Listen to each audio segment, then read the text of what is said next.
Hello there, my name is Gary Sims and this is Gary Explains. Today we're going to be looking at cameras for microcontrollers. So not for single board computers like the Raspberry Pi, but for microcontrollers, so Arduino, Raspberry Pi, Pico, ESP32 and so on. And that's because there is a new Kickstarter launched by Arducam where they are releasing SPI cameras. We'll get into all the details in a moment, but I would like to point out this is not a sponsored video. I'm not being paid for it in any way. However, I would like to thank Arducam for arranging for a review unit, which I will demonstrate and use during this video.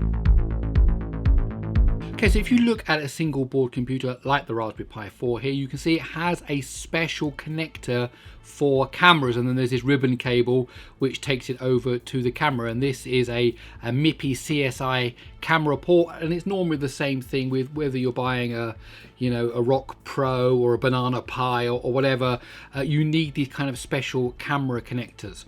Now here is a picture of a Raspberry Pi Pico, and as you can see, no matter how hard you look there, you're not going to find one of those camera connectors on there. So you don't normally get cameras that work with microcontrollers. That's a bit sad. However, Arducam come to the rescue. They have a range of different cameras, including these new ones they're launching, which will fit just about any microcontroller as long as it supports SPI. And as I said, that is literally just about any microcontroller: 8-bit, 16-bit, 32-bit, ARM, RISC-V, ESP32. It only needs 6 wires to it, 2 of which are already the power connectors, fully compatible with 3.3 volts and 5 volts. It will work with Arduino, Pico, STM32, it's Blue Pill, Blackpool, ESP32, Nordic, all of them. They'll all support SPI, and therefore you can use this camera with it. So there are 2 models that they've just releasing. There's a 3 megabyte version and a 5 megabyte version. The 5 megabyte version has autofocus, and that's the one I'm going to be using in this video. Now, one thing, of course, now we're talking about microcontroller units where we need to worry about power.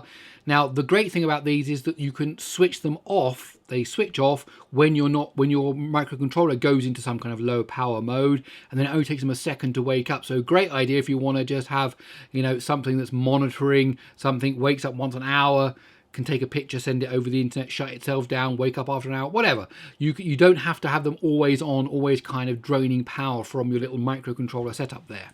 Let's have a quick look at some of the specifications. This is both the 3 megabyte and the 5 megabyte autofocus. So SPI 4 wire, gives you the size or optical size, 1/4 of an inch. Here are the different resolutions that you can get for still resolutions, and there's also some video resolutions, but look, you can get up to 2592 by 1944, so that's a pretty good resolution there on the 5 megapixel one.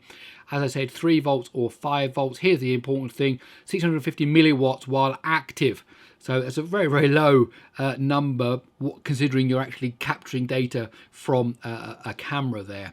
And then it comes with a case which comes with a nice actually little mount that you can actually mount it on a normal kind of camera mount. 94 milliseconds to wake up, tells you the focusing range and so on. So there are all the specs, so pretty good considering you're connecting that up to a microcontroller. Now, if you're into microcontrollers, it's pretty sure that you've got a smartphone, and of course we've got a new Samsung Galaxy phone coming out very soon. If you want to show some interest in that and get $50 off, then join the Samsung Reserve program, guaranteed $50 off. Go to the website in the link in the description and get that $50 off the next flagship phone from Samsung. And here is my one connected up to a microcontroller. So here is a Raspberry Pi Pico. Here are the wires. We'll go through the wiring in a minute. And here I've got it on one of those flexi kind of tripods that I was able just to screw it on the right size, no problem whatsoever. And here's a closer look at the Raspberry Pi. So I'm connecting up. So 1, 2, 3, 4 pins there, plus 2 here for the power. Ignore all this, like this is my standard board where I've got some LEDs on it and a reset button and so on. Just helps me do kind of, developer stuff. But we just need to connect up these 4 wires, which we'll talk through now.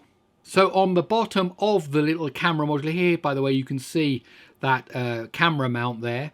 You've got these 6 pins, and they give you this jumper lead that plugs into there, and then you've got these things here which you can connect up to pins on your circuit. And these are the standard SPI different pins. So you've got voltage, ground, clock, and then input, output, and chip select. And I've covered all of these in previous videos where I've done SPI stuff as well. I think most recently when I did reading from an SD card with SPI, but we'll go over it again very quickly now. So here I have my Raspberry Pi Pico, and we just need to make up the connection. So what I showed you in that picture was me doing that in real life. Here we're going to do it kind of virtually with the different pins that you can connect up. So the first thing we'll do is connect up the 5 volts to, or sorry, in this case, to 3.3 volts. So that's the 1, 2, 3, 4, 5th pin down on the right hand side, pin 36.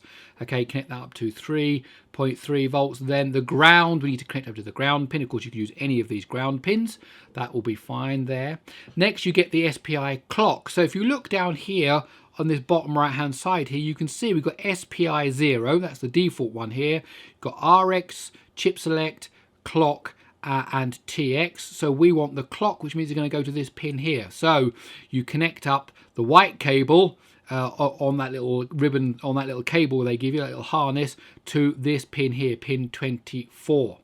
Then you connect up the master in, slave out, or main in, secondary out, depending on how you want to name it, to, well, what is it? It's main in, so that's RX, receive. So here you can see it's SPI RX, the receive pin for SPI here, which is pin 21.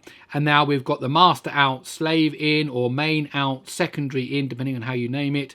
Okay, so that's out, so that's main out, so that's the TX pin. So here we've got SPI 0 TX, so you connect the yellow cable to that. And then finally, you need to connect up the chip select. Now, they actually have in their software, in the demo programs they give you, is GP7. Okay, so I've connected it over to here, pin 10 there, GP7. You could put it somewhere else. Probably you could put it down here on this GP17. I just put it to that one because that's what it was in their demo code, and that means I didn't have to change any of the code. So that's the chip select wire across there.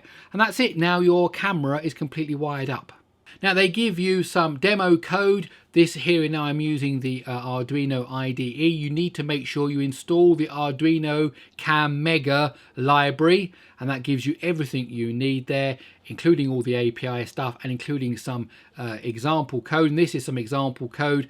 Basically, they've got a clever thing here. What you can do is they have a program for Windows which can talk to your Raspberry Pi Pico over serial and say to it, hey, switch on the camera, hey, capture a picture, hey, change the white balance, hey, change the filter or whatever, and they give you all the code for that, and then you can control it from within inside a Windows program. And here it is, here's the Windows program they give you. This is a capture I took earlier on, obviously, and you can connect it all the different things over here. In fact, we're going to do a demo of that now, so it's demo time to see that in action.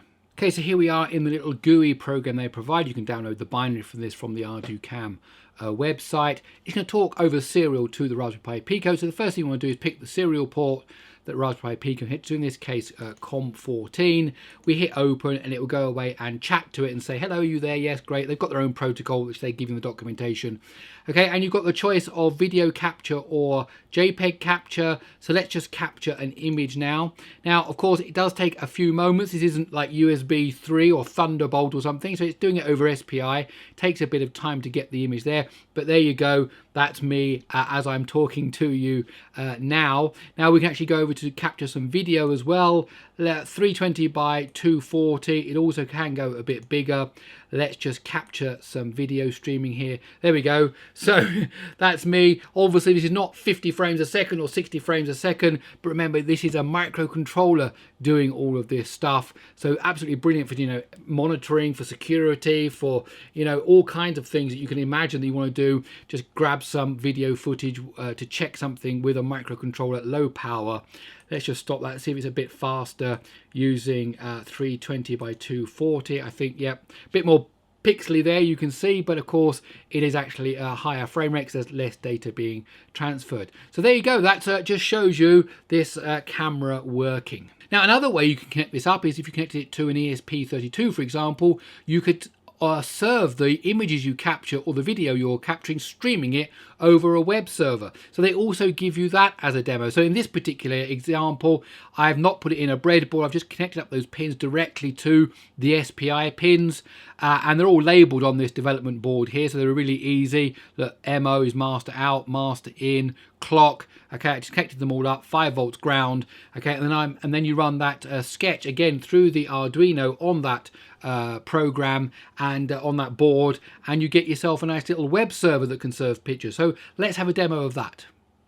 Okay, so here I am inside of my web browser, and I've typed in the URL of the ESP32. And then if you do /capture, that will actually just do a capture. So I can hit F5 here now, and you know, it will just update the picture there. And there was also an option to do /stream. So let's try that, /stream, and that will actually give us video. There we go. Hello. So there we go. So that's it. So there you see, you've actually now got a kind of a, you know, any kind of project you want to do, whether that's you know, environmental monitoring, whether that's security. I even saw an idea of, you know, if you want to read your gas meter or electricity meter, or whatever, you can stick up a little camera and you can see what your current you know, usage is and all that kind of stuff. And there it is, all just working with this SPI camera and basically any kind of microcontroller. Okay, so you can get the Arduino Cam from arduinocam.com, camera for any microcontroller. There's the URL, and that will show you there is currently a Kickstarter. There's a couple of days left now for that. So if you want to get in an early bird with some of this, backing this project and get early access to these cameras, then go over and support the Kickstarter there. Looks like they are doing very, very well in the campaign there, and so that's really good. So do head over there if you want to check it out. Okay, that's it. My name's Gary Sims. You can follow me on social media at Gary Explains at Twitter, and then at Mastodon, and also on Instagram. There are the handles. Don't forget, I also have a monthly newsletter. Go over to GaryExplains.com, type in your email address. You won't get any spam, but you will get the newsletter. Okay, that's it. I'll see you in the next one.